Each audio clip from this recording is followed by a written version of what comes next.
ওকে, তো আমরা এখন মোটামুটি মেইন মডেলের যে মেইন অংশটা প্ল্যানটা করে ফেলছি। এই পর্যায়ে যেই কাজটা করব সেটা হচ্ছে কলামগুলোকে উপরে উঠাবো, তারপর হচ্ছে বিমগুলোকে নিব। ওকে, তো আমরা যেটা করতে পারি সেটা হচ্ছে এই যে পয়েন্টগুলো আছে কলামের, এই পয়েন্টগুলোকে ধরে আমরা ফার্স্টে হচ্ছে ট্রান্সলেশন রিপিটের মাধ্যমে উঠাবো, তারপর হচ্ছে বিমগুলোকে কপি করব। ঠিক আছে, কারণ এখানে যদি আপনি সবগুলো সিলেক্ট করে আমি উঠাতে চাই তাহলে সবগুলো লিঙ্কেই কিন্তু কলামের মতো করে উঠতে থাকবে, তো যেটা অ্যাকচুয়ালি আমরা চাচ্ছি না এই মুহূর্তে। তো এটা আমরা কয়েকটা উপায় করতে পারি। আমি ফার্স্টে যদি ধরি যে এই নোটটা, যেই নোটগুলো আমরা উঠাতে চাই সেগুলো আমরা সিলেক্ট করে উঠাই, সেটা করতে পারি। আর দ্বিতীয়টা হচ্ছে যে আমরা চাইলে শুধুমাত্র এই পার্টটাকে ধরে উঠাতে পারি। যদি এই যে ধরে মনে করি যে এই সবগুলো নোডই আসলে কলাম, তাহলে এগুলো উঠাই। আবার এই সবগুলো নোডই কলাম, তাহলে এগুলো উঠাই। যেমন আমি যদি একটু অটোক্যাডে যাই, দেখবো যে এগুলো সব কলাম, এগুলো সব কলাম, এবং এখানেও চারটা, এই চারটাও কলাম। সো আমি এই চারটাও সিলেক্ট করি কন্ট্রোল চেপে। হ্যাঁ, একটার উপর আরেক আবার যদি দেই ওইটা অবশ্যই চলে যাবে।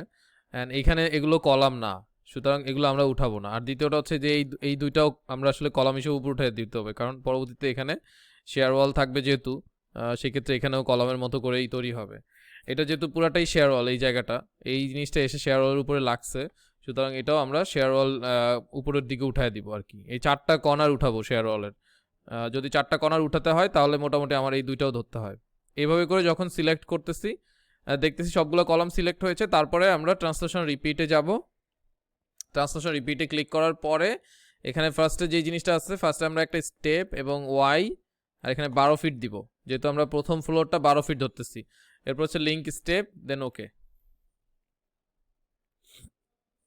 সো 12 ফিট উপরে উঠে গেল শুধুমাত্র কলামগুলো, যেগুলো আসলে দরকার ছিল। এবার এই যে বিমগুলো আছে সবগুলো বিমই আমরা উপরে উঠাবো। সো যে কোনো একটা ভিউতে যাই, বিম কার্সার নেই, তারপর সিলেক্ট করি, এরপর হচ্ছে control C and control V, reference point, যে কোনো একটা রেফারেন্স পয়েন্ট, এইটা থাকলেও চলবে, আমরা এটা থেকে নিলাম অ্যান্ড দেন এখানে ক্লিক করব।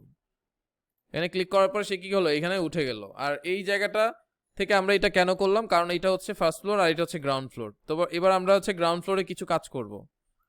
জাস্ট সিলেক্ট করে ভিউ সিলেক্টেড অবজেক্টে দেই, জাস্ট এতটুকু নিয়ে কাজ করব এই জন্য।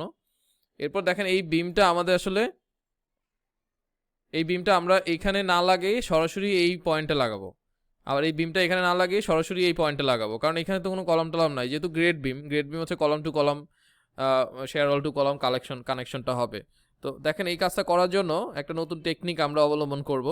সেটা হচ্ছে ফার্স্টে আমরা শিফট এন দিয়ে নোড নাম্বারটা দেখব। তো এইখানে এই যে এই দুইটা নোডকে আমরা একটা নোডে পরিণত করব। সেই একটা নোডে পরিণত করার জন্য এখানে ফার্স্টে আমাকে চিন্তা করতে হবে যে আমি কোন নোডটা রাখবো। আমি নোডটা রাখতে চাই হচ্ছে 29, আর 23টা 30টা আমরা রাখবো না। সো 29টা যদি রাখি তাহলে এই দুইটা যখন আমরা মার্চ করব তখন এই বিমটা 29-এ গিয়ে যোগ হবে। সো ফার্স্টে আমি নোড কার্সার নিয়ে দুইটা নোড সিলেক্ট করলাম। এরপর হচ্ছে এরপর হচ্ছে আমরা জিওমেট্রিতে যাই, তারপর হচ্ছে মার্জ সিলেক্টেড নোড। এখানে দেখেন আপনি কোনটা রাখতে চান, নোড টু কিপ, মানে কোনটা আমি রাখতে চাই। সো আমি 29টা রাখতে চাই অ্যান্ড দেন ওকে, তাহলে আমাদের 29টা থেকে গেল। এখানেও সিমিলারলি আমরা দুইটা সিলেক্ট করে আবার হচ্ছে জিওমেট্রিতে যাব, আমরা আবার সিলেক্ট করি যে মার্জ সিলেক্টেড নোড, আমি বারবার এটার দিকে তাকাচ্ছিলাম। সো মার্জ সিলেক্টেড নোডে ক্লিক করে এখানে আমরা রাখবো হচ্ছে 27। গ্রেট। সো সিমিলারলি এখানে 26 সিলেক্ট, জিওমেট্রি, দেন হচ্ছে মার্জ সিলেক্টেড নোড, এটাতে আমরা রাখবো 26, দেন ওকে। ওকে, এবং এইখানটাতেও সেম, আমরা এখানে 28টা রাখবো, জিওমেট্রি সিলেক্টেড নোড 28। এইভাবে করে যেটা হলো যে আমি ডিলিট না করেই কিন্তু মার্জ করে আমার কাজটা শেষ করে ফেলতে পারছি।